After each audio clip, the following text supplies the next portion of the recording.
Next speaker is Dr. Christopher Curie, talking about medication-based treatments for behavioral concerns. A child, adolescent, and adult psychiatrist at the Lurie Center for Autism at Mass General.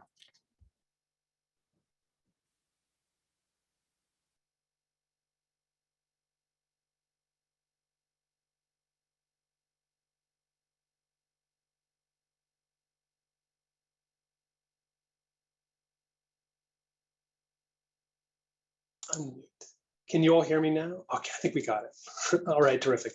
Nice to meet you all. My name is Chris Curie. Let me just get my slides all up here, and then we'll be good to go. All right, terrific. Hopefully you are seeing what I'm seeing over on your side now, which is the first slide of the presentation today. So I'm a child, adolescent, and adult psychiatrist. I see kids, teens, and adults with duplication 15q and other neurodevelopmental disorders at the clinic I work at, which is the Lurie Center for Autism. We're an outpatient clinic for Mass General Hospital for Children, and we're located in Lexington, Massachusetts. I want to thank the organizers for inviting me today to talk to you a little bit about our work with families who have a loved one with Dup 15q. And I'm going to talk about some of the more common behavioral concerns for which we might work with a child or a teen or adult and their families. We'll talk a little bit about medication-based treatments for that and non-medication-based treatments. Dr. Reynolds did a wonderful job of describing a lot of the non-medication-based treatments. So hopefully you hear a lot of similarities, and that's good, right? That means that we're thinking similarly, which is terrific. And I will also make sure these slides are available to you all afterwards, so you can reference them if you'd like to, and we'll leave time for questions. So these are disclosures. I'm not going to talk about any treatments today that have any connection with any of my disclosures. Similarly, I'm not promoting or selling any commercial related items today. We're going to talk about medications for different indications and behavioral concerns. So some of these have FDA indications for the treatment of issues like irritability, but some do not. Okay, we're going to talk about these three major areas of concern because they represent some of the more common chief complaints of families with a loved one with Dup 15q. And some of the areas where there's been the most research identifying these as being behavioral concerns. So we're going to go case by case. We're going to talk about cases, and then we're going to talk a little bit about what's known about that problem in Dup 15q based on research, and then we're going to talk about treatment ideas. So Alex, well, the cases I'm talking about are kind of amalgams of different kids and adults that I've worked with before, so to protect confidentiality for those kids and adults. Alex is a 9-year-old with interstitial Dup 15q. He's had somewhat of a delay in his motor milestones, first walked around 19 months, but had first words by 12 months and progressed nicely in his motor milestones and language to the point that he's speaking in full sentences, but has really rushed speech and challenges with articulation. Alex really wants to make friends, but struggles a lot with intelligibility in communication, and that gets in the way for him socially. The parents' chief concern was that of hyperactivity and easy distractibility. Some of the things they noticed were excessive talking. Alex would interrupt constantly, kind of on a whole different topic. He would constantly be in movement. Sitting was hard for Alex, constantly climbing, and could accidentally get some injuries from climbing in places where it was not safe for him to do that. Really required total supervision at all times for that reason. He got really upset with anything that asked him to wait. Unstructured time was really hard for him, and he would get into everything, kind of like bull in a china shop around constantly. It was born out of curiosity, but would end up taking things apart, breaking things inadvertently, although that was not his intention. What brought the family into treatment was this concern of his slow progress in speech therapy, with the speech therapist feeling like it was hard to work for more than 5 to 10 minutes with Alex before taking movement breaks, and that was slowing his progress in speech therapy. So what's known about the issue of hyperactivity in Dup 15q? So there have been a number of case series that have described this as a problem. One from 91, one from 2010, where hyperactivity was identified as a clinically significant concern. There was a more formal assessment done by a researcher, DeStefano, and her group in 2020 that did an assessment tool called the ABC, which has a certain aspect of it that measures hyperactivity. And in the subjects with Dup15q that she did this assessment tool with, there were high rates of hyperactivity that were identified among that patient population. It amounted to about 19 individuals with isodecentric Dup15q, and then 9 subjects with interstitial. But you can see in the dotted line here in this image, that represents sort of the mean score of hyperactivity in kids who have a developmental disability. And you can see there were many subjects in DiStefano's trial where they were scoring much higher than that. So it seems to be that there's some research that this is a real challenge. Let's talk about non-medication-based treatments first of all. I really like how Dr. Reynolds emphasized the importance of sleep, and I think that was really well stated, that if we're not getting good sleep, it's hard for our brains to be learning. It's hard for us to be making progress. The frontal lobe parts of our brains that are responsible for inhibiting impulses are perhaps not acting as well as they could be. So sleep is key, as is routine exercise. For some adults I've worked with Dup15q, hyperactivity may still be a problem for them. And I really believe in the importance of regular physical activity for kids, teens, and adults. If adults are attending a group home, for instance, that exercise be part of their routine. I think it's very important. Dr. Reynolds talked about some of these educational interventions, for instance, the behavioral approach. Applied behavioral analysis may be an example of this sort of a formalized aspect of this behavioral approach, using reward systems to incentivize kids, teens, and adults to hold their attention on something that may not be really motivating for them for a longer period. That can be a really helpful thing to integrate into education if it's not being done already. Frequent movement breaks, small class size, allow a lot of individualized attention. And for many kids and teens with Dup15q, there can be regression around that summertime out of school, and keeping some structure and routine through the summertime can be really key for addressing some of this hyperactivity, which can spike in the summertime with less structure. Occupational therapy has a lot to offer for kids who struggle with hyperactivity, because there can be a lot of sensory seeking behaviors, repetitive mouthing, chewing behaviors, rocking, different sort of repetitive sensory seeking behaviors that can be more intense in kids who struggle with hyperactivity. And occupational therapy, one of the many ways in which they can be helpful for kids with developmental disabilities, is that they can look at what are other ways in which that child or teen or adult can get that sensory input in a way that's safe, and ideally distracts less from on-task situations in education. Let's talk a little bit about medications as well. So Guanfacine and Clonidine was described by Dr. Reynolds as well. These medications, the way they work is kind of the opposite of how the fight or flight hormones work in our body. Adrenaline, colloquially called adrenaline, but the term for that, norepinephrine. Guanfacine and Clonidine block some of the effects of norepinephrine. In this way, they're calming medications. They do kind of the opposite of the fight or flight response, and can be very helpful for hyperactivity. They're also, relatively speaking, a more mild place to start in terms of medications, making them very sensible for kids who are sensitive to medications or who are quite young, but who have very impactful challenges here. Side effects to watch for. Some of the most common ones include sedation, dizziness. Constipation can be a particularly concerning side effect with many of these medicines, and warrants sort of close observation whenever starting a new medicine. In kids who have contributing cardiac malformations of some kind, blood pressure and heart rate need to be watched pretty closely with these medicines, because they can have mild decreasing effects on blood pressure and heart rate. Stimulants, you've probably heard of, medicines like Ritalin, Focalin, Adderall, Concerta, Vyvanse. These medicines act to stimulate the release of dopamine in the frontal parts of the brain. That's thought to have an effect that's inhibitory on impulses, hyperactivity, making it easier to sustain attention and focus. These medications carry some particular concerns in kids, teens, and adults with Dup15q. If they're taken too late, they can cause insomnia, or some kids can be slow metabolizers of medicine. So watching for insomnia is important. They almost universally decrease appetite, which should be watched for. And some kids can get more irritable or more anxious taking this medication.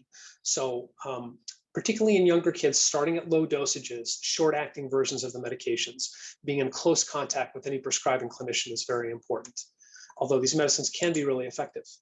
Atomoxetine, the other name for that is Strattera. This has got kind of a novel mechanism of action. It increases norepinephrine in specific parts of the brain that are thought to have downstream effects on dopamine. Essentially, what makes this medicine unique is that it's long-acting. So individuals take it in the morning and it's, in theory, working all day, while the stimulant just works for very specific times of the day, and you want it to wear off by night in order for kids to sleep. So this medicine too can sometimes cause irritability in kids.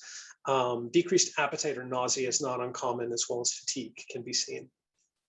These are some sort of things that might be rational steps to take from a medicine standpoint. All right, let's talk about the next case here, which is Jennifer. Jennifer, 16, she has isodencentric duplication 15q and also reflux, gastroesophageal reflux, or severe heartburn. Parents' main concern for Jennifer has to do with aggression towards them, towards parents, towards siblings. As part of Jennifer's developmental disability, she has particularly profound need for sameness. She sort of has a more autism spectrum disorder kind of behavioral profile, which is to say that small little changes in the routine are very hard for Jennifer to deal with. It's kind of always been that way for Jennifer, but as she's gotten older into the teenage years, it's now getting a lot more intense. So things like needing for the soap to be blue, and if it's purple, huge meltdown. We always take a left at this intersection when we drive to school, and if we take a right, huge meltdown. And the family is starting to increasingly feel like every little thing in their lives needs to be exactly the same, or Jennifer can get upset. Sometimes they don't even know what the trigger or the precipitant was that led to the profound meltdown. But limit setting becomes very hard for Jennifer. Transitioning away from a preferred activity is very hard for her. And because of that reason, community trips are increasingly unsafe to take with Jennifer. And the family feel like that's limiting her ability to have new experiences, go to new places, take that trip to Disney World. And it's also limiting her ability to have inclusion experiences at her school. So she has less opportunity for taking music with her classmates or art because of the concern for aggression. We'll talk about one sort of term for this that is used in the research world when studying this particular problem in kids with developmental delay is irritability, the way I explain this to families is sort of a quick emotional reaction, very poor frustration tolerance. And this is different than in kids who have it at only occasional times. For a lot of kids, they've struggled with some of these challenges their whole life. Or going back to early development. So what is known about the problem of irritability in DUP15Q? So it was frequently described in some early descriptions of DUP15Q going all the way back to the 70s. There was a case series that described it, aggression and self-injury as a challenge. And a newer study in 2021 that was released not long ago, where they found a very substantial number of children in their trial had clinically significant aggression or self-injury, and that the intensity of those things correlated with the severity of GI concerns, things like constipation or reflux. So what do we think about as being treatment for irritability? I think Dr. Reynolds kind of talked a little bit about this, but aggression can sometimes have a communicative aspect in kids who've got limited ways to express themselves. And so giving kids, teens, and adults with DUP15Q that have limited ways to express themselves other strategies can really help with aggression. Being able to ask to take a break, having sort of a strategy to be able to do that can be just so useful in terms of managing frustration tolerance. So we want to make sure that kids get high quality speech therapy for kids with DUP15Q where that's a challenge. Assistive augmentative communication, AAC evaluations. I work with many adults who are in their 30s or 40s that didn't get a lot of that, AAC evaluations when they were younger. So ensuring everybody has an opportunity at good speech therapy is key. Behavioral therapies, Dr. Reynolds talked a lot about ABA. I'm not going to get too much more into that, but ABA is key for knowing the antecedents behind a behavior and the consequences. That can help clinicians identify, could this actually be depression? Is this really anxiety rather than frustration tolerance? Looking at sort of a functional behavioral analysis and FBA of aggressive behaviors can help sort of tease these issues out. And it allows you to track response to treatment if you start a medicine or start a new behavioral approach. So you have a sense of what's getting better. And as a clinician, I try to really think about medical contributing factors that might be causing the irritability in kids or adults who can't explain themselves or let me know very clearly how they're feeling. Epilepsy, headaches, dental pain, pain with menstruation, dysmenorrhea, all these things are common causes for irritability in kids who can't express themselves as much. GI concerns, constipation, and reflux is a particularly common one. And there was a trial that actually found reductions in aggression and self-injury when these issues were treated, which makes sense. So what is thought about in terms of medications for the treatment of irritability if it gets to that level where medicines are needed? I mentioned Guanfacine and Clonidine. I'll mention here propranolol as well, because all these medicines similarly work in a way of sort of blocking the effects of the stress hormones, the colloquially adrenaline, the fight or flight hormones. And they can all be calming and help with irritability and can be a safer place to start. Many anti-seizure medications, which kids or adults with Dup15q need to be taking, maybe taking it anyway for epilepsy, can also really be helpful for irritability. Here are some medications in particular that I've had success with in terms of seeing it help with easy frustration or aggression or self-injury. These are some examples of the names of medicines. And if they are also good choices from a seizure standpoint, that might allow for less medications in total, which is always good. Benzodiazepines, which you may have heard of, lorazepam, which is Ativan, diazepam, which is Valium, clonazepam, which is Klonopin. These medicines have, they act on GABA, which is sort of a dampening neurotransmitter in the brain that decreases reactivity of the neurons. These can be very effective for treating agitation and aggression. However, the body can develop a tolerance to them easily, making them sometimes not the best long-term plans. And antipsychotic medications should be considered really in the most severe treatment refractory cases where problems with irritability are just the most impairing for individuals. These medicines block the effects of dopamine in the brain and can be really effective for reducing aggression and self-injury when it's severe. Special concerns to think about with this medicine include oversedation, constipation, and obesity. And more rarely, you can see tremors, muscle spasms, and a very rare condition called tardive dyskinesia, a sort of writhing movement of the muscles, which if ignored can be permanent. So kids taking these medicines or adults taking these medicines need to be monitored pretty closely by their prescribing clinician. All right, the last case we'll talk about is Anna, and then we'll take some questions. Anna is a 26-year-old woman of isodocentric chromosome 15. She has epilepsy. She was actually able to come off of her epilepsy medications, but when they did, she now has a new problem with middle of the evening wakening and wandering. There have been a couple studies that have found challenges of sleep are common in people with Dup15q, and that mid-cycle awakening represents some of the most common problems. Dr. Reynolds talked a little bit about some of the sleep challenges. There's a lot of things that are common in Dup15q that can make sleep more of a challenge, whether it's problems with toilet training, which can be compounded by constipation. Seizures at night are always a possibility of something that could wake individuals up. And then for some kids with Dup15q, just having their body be calm enough to be able to lie down for the 10 to 15 minutes to sleep can be hard. And separation agitation or anxiety is not uncommon as well. Strategies that can help with separation agitation that are good places to start before medications include bedtime fading. This is sort of moving back the bedtime to later times, so kids are more tired when they go to sleep.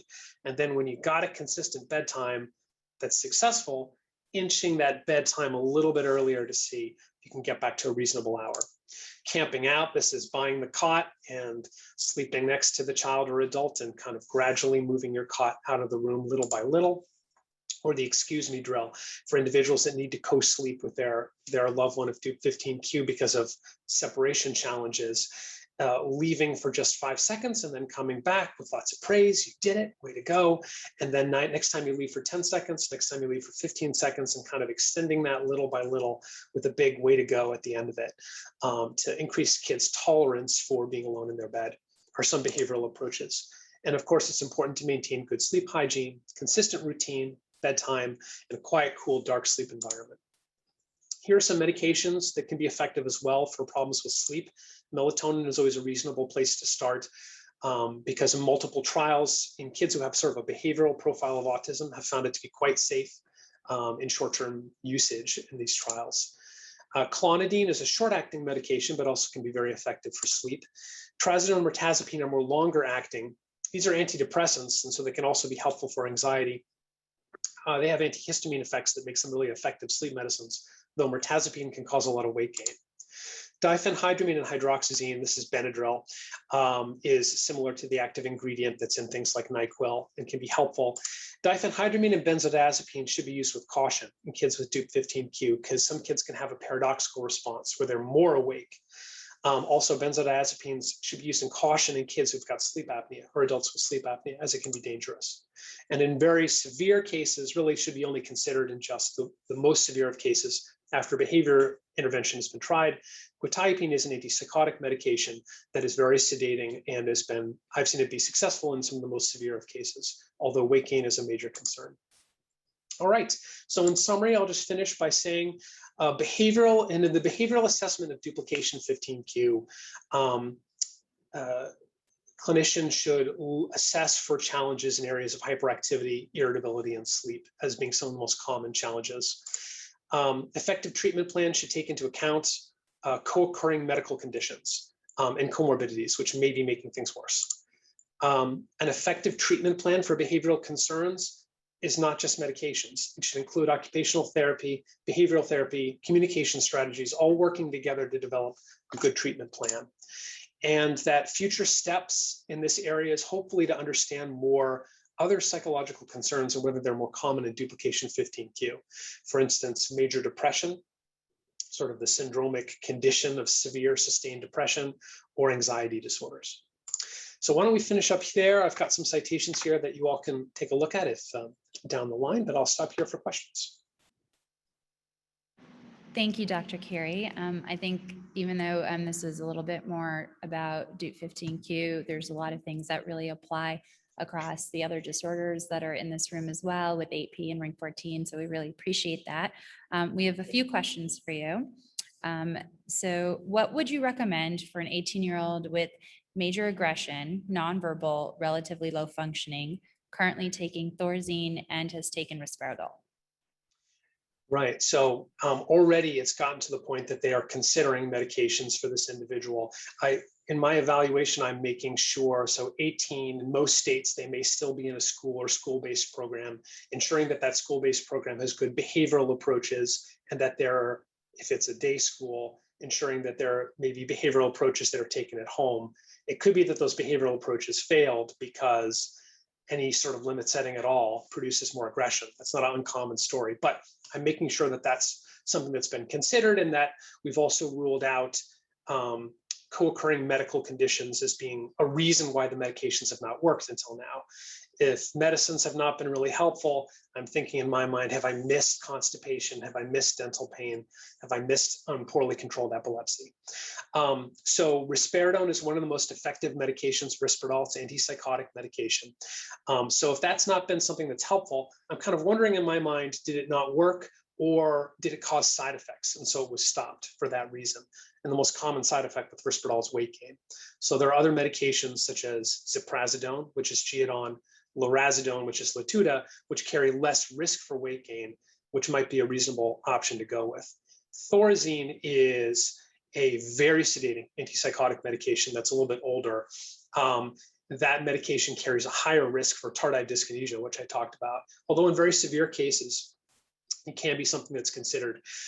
There's a medicine similar to Thorazine called haloperidol, which is also considered in very severe cases. But we're just talking antipsychotics, other augmenting agents that may be considered.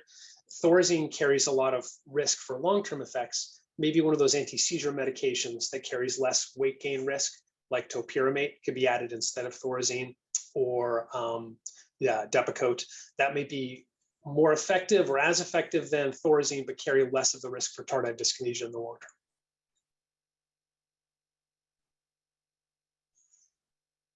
That's starting on the deep end, I think, of the. Yeah, no, that was actually extremely informative. Can you talk about the interactions of medication for epilepsy and then the medications that you mentioned? Yes, absolutely. It's so when it comes to drug-drug interactions between them, the most common concern is that of oversedation due to drug-drug interactions. There are a number of seizure medications, such as carbamazepine, which is Tegretol, that can have a lot of drug-drug interactions in general. So it's very important that anyone who's prescribing medications for a child or adult with Dup15q or other neurodevelopmental disorders know about all the medicines that person is taking to look for drug-drug interactions. And then also to look at constipation can be caused by some anti-seizure medications. And now if you're adding a behavioral medicine on top, you may really be exacerbating that issue of constipation. And so that's why, as much as possible, I try to collaborate with neurologists to, can we use anti-seizure medications that are effective for controlling seizures that also help with behaviors? Medications like Depakote, which is valproic acid, carbamazepine, which is Tegretol, some of the other ones I listed there, those can be two birds with one stone and reduce the risk for polypharmacy. A really important point that a good clinician or your doctor would consult with the other experts that are needed. In this case, it would be like an epileptologist or neurologist as well. Yeah, well said. If my child only struggles with sleep during her period, which I believe you mean when she's menstruating, should we try to medicate? That's a good question. So I've seen some families pursue birth control to help with either pain with menstruation or sort of behavioral changes that may occur in the 5 to 7 days prior to the onset of menses. And that's a discussion to be had with a gynecologist to look at the way the risks and benefits of considering a birth control medication. But I can tick off 5 patients I've worked with where it made a big difference in behavior and was a much better choice than reaching for an antipsychotic medication. So it definitely is something worth considering. In addition to psychiatry, are there other medical specialties that would help coordinate or diagnose these issues that you actually described during your presentation? Yeah, developmental pediatricians have a lot of expertise in this area, as do many pediatric neurologists.